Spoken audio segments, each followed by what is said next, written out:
Continuando con el estudio de las emociones, vamos a analizar ahora qué es el síndrome energético emocional. Hacemos la aclaración que este término no existe, es un postulado de teoría integral de la personalidad. Para poder entender qué es el síndrome energético emocional, nos vamos a valer de la imagen que utilizamos siempre, la imagen del sistema límbico. Como hemos explicado anteriormente, la amígdala cerebral, una vez que ha generado una determinada emoción, activa 3 circuitos: un circuito del estrés, los circuitos de castigo y de sufrimiento del cerebro y también los circuitos energéticos o las fábricas de neurotransmisores excitadores. Todo esto se activa como mecanismo defensivo para solucionar un determinado problema o situación. Ahora vamos a poner las 3 esferas que postula la teoría integral de la personalidad y vamos a explicar las interacciones y funciones entre ellas. Sabemos que la razón tiene la función de tomar decisiones con respecto a una circunstancia o una problemática. Las emociones van a motivar hacia una determinada acción defensiva y el cuerpo va a ejecutar una acción que se ha decidido entre la esfera emocional y la esfera racional. Para que un mecanismo defensivo se pueda resolver satisfactoriamente, la razón debe pensar bien. Las emociones deben tener fuerza emocional para motivar hacia una determinada acción y el cuerpo debe estar también dispuesto y saludable. Cada una de estas esferas debe tener un equilibrio. La razón debe trabajar a un determinado ritmo razonable, sin hiperactividad de pensamiento, ni tampoco el pensamiento demasiado lento. Con las emociones sucede igual.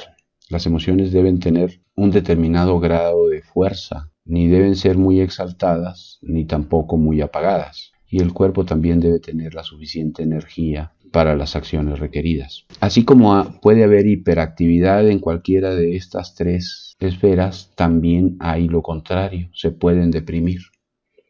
A veces se deprime la razón, a veces se deprimen las emociones y a veces se puede deprimir el cuerpo. Un ejemplo de cuándo se puede deprimir el cuerpo: cuando la energía se apaga por una enfermedad orgánica, como cuando hay fiebre, o cuando hay alteraciones del metabolismo, o cuando hay demasiado cansancio porque se hizo demasiado ejercicio. El cuerpo se apaga. Las emociones se apagan en estados depresivos y se vuelven demasiado activas en personas que son muy emocionales o muy nerviosas. Y la razón también puede deprimirse en determinadas circunstancias. Hay que saber diferenciar qué es una depresión racional a diferencia de una depresión emocional. Porque, como vamos a explicar después, es muy importante identificar en qué parte de estas esferas se encuentra la depresión, porque las estrategias curativas son totalmente distintas. Es importante recordar que el estrés forma parte de los mecanismos defensivos y el estrés es muy dependiente de lo que sucede en la amígdala cerebral, es decir, es muy dependiente de los estados emocionales. Los estados emocionales, como dijimos, comienzan en la amígdala cerebral cuando las sensaciones se convierten en emociones aquí en la amígdala cerebral. Una vez que se generó una emoción, sobre todo negativa, en la amígdala cerebral, se generan 2 tipos de estrés. Uno es el estrés del sistema vegetativo y el otro es el estrés muscular.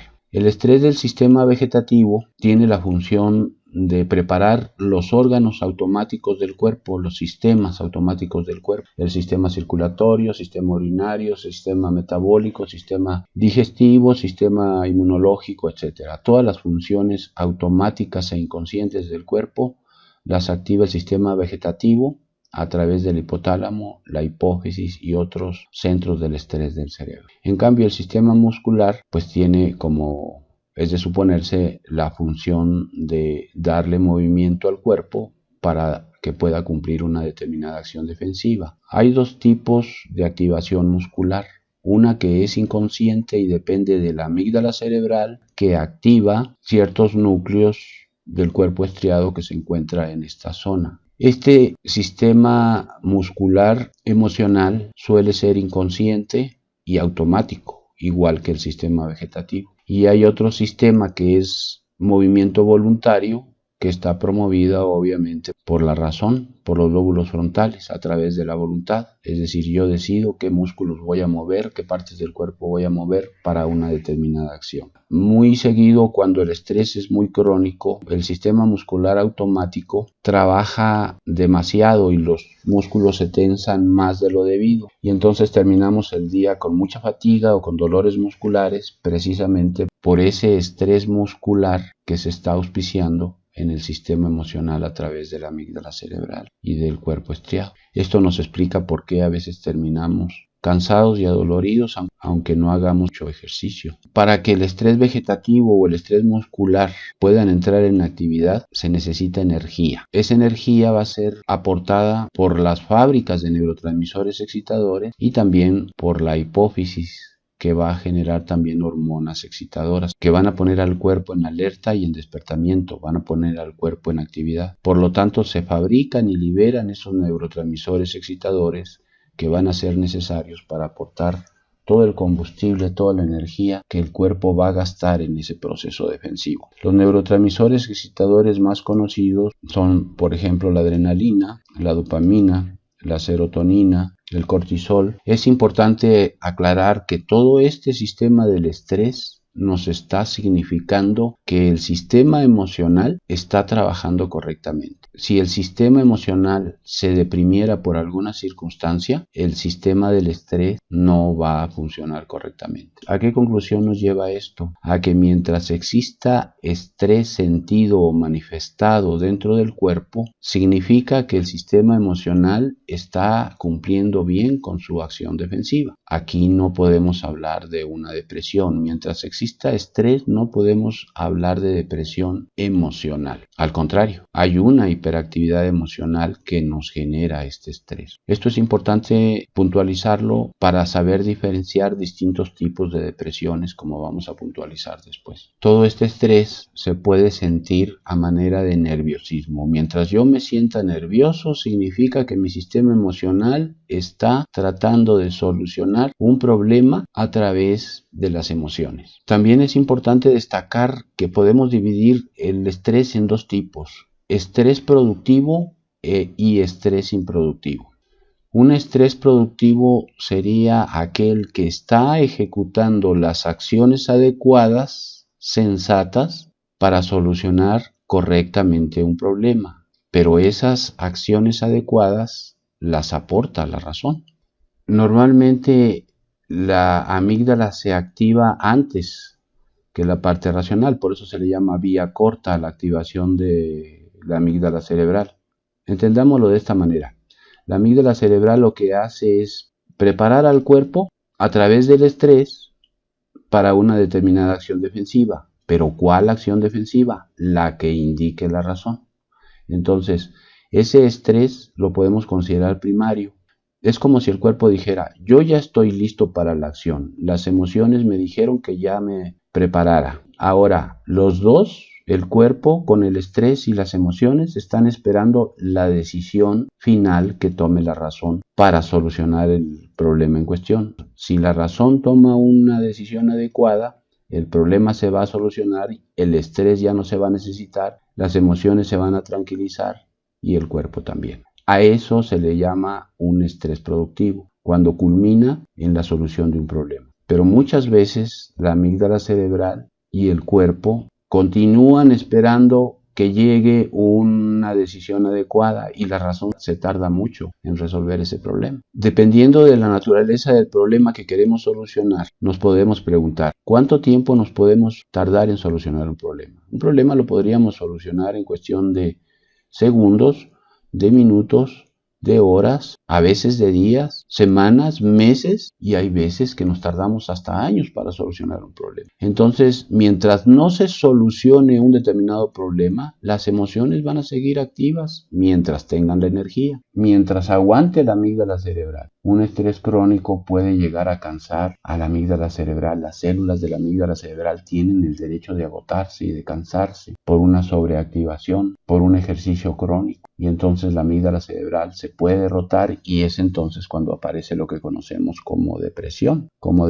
mayor. Así como la amígdala cerebral se puede cansar por sobreejercicio, por un estrés crónico, por activarla demasiado durante mucho tiempo, de la misma manera, la parte pensante que ha estado haciendo un esfuerzo titánico por encontrar una solución también puede cansarse. Las células del lóbulo frontal pueden inflamarse por un sobreejercicio de la actividad racional y puede aparecer cansancio, puede aparecer derrotismo de los pensamientos, derrotismo racional. Entonces es importante entender eso porque cuando la razón llega a la conclusión no he podido encontrar una solución al problema, se puede concluir que soy un tonto, que soy un inútil, que no sé pensar, que no tengo inteligencia, etc. Esos son síntomas de depresión racional y no hay que confundirlos con la depresión emocional, porque eso es muy grave. Las estrategias curativas de una depresión racional son distintas. El enfoque terapéutico es totalmente distinto a lo que significa una depresión emocional. De la misma manera, cuando el cuerpo está deprimido, por ejemplo, por un trastorno orgánico, la única manera de curarlo es quitar la causa que está ocasionando la fiebre o corregir el metabolismo que ha alterado al cuerpo o descansar al cuerpo. Cada una de las depresiones de las distintas esferas tiene su estrategia terapéutica. Por favor, entendamos bien eso. Entonces, el síndrome energético emocional consiste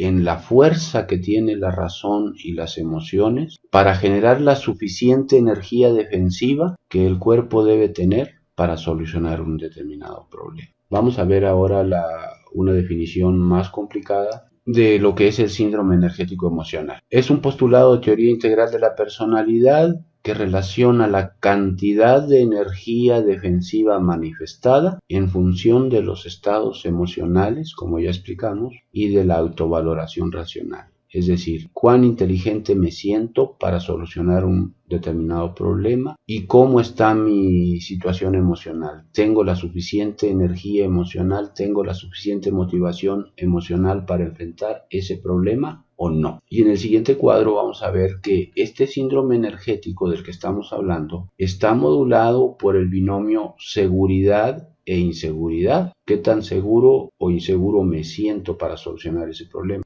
Esta seguridad o inseguridad va a estar en función de nuestro carácter, del temperamento con el que nacemos y del grado de riesgo que la persona enfrenta en un momento de su vida. Es decir, qué tan fuerte es el problema que estamos enfrentando. Hay problemas que nos rebasan y hay problemas que podemos solucionar con relativa facilidad. Hay una diferencia entre carácter y temperamento. Temperamento son las condiciones biológicas naturales con las cuales nacemos. Y el carácter es el temperamento modelado ya por la cuestión educativa. El carácter puede definirse como la forma automática de la personalidad para enfrentar o solucionar determinados problemas de la vida. Nuestra mente siempre está analizando qué tan fuerte me siento ante un determinado problema, qué tan grande es mi problema. Y esa valoración va a determinar el grado de seguridad o inseguridad que voy a mostrar. Esto va a definir ciertos tipos de personalidad que es muy importante conocer, como vamos a explicar en la siguiente diapositiva.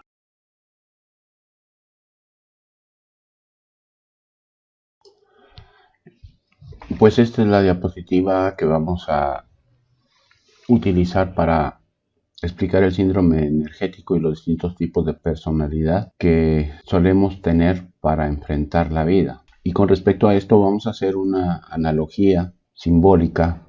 La vida para nosotros es como una guerra por la sobrevivencia y por una sobrevivencia cómoda. Y en esa guerra debemos tener valor. Cuando tenemos valor, luchamos por satisfacer nuestras necesidades o lograr nuestros propósitos. Pero a veces la personalidad se debilita en ese proceso y cuando se debilita pasan situaciones de este tipo marcadas con las curvas emocionales azules que después vamos a explicar.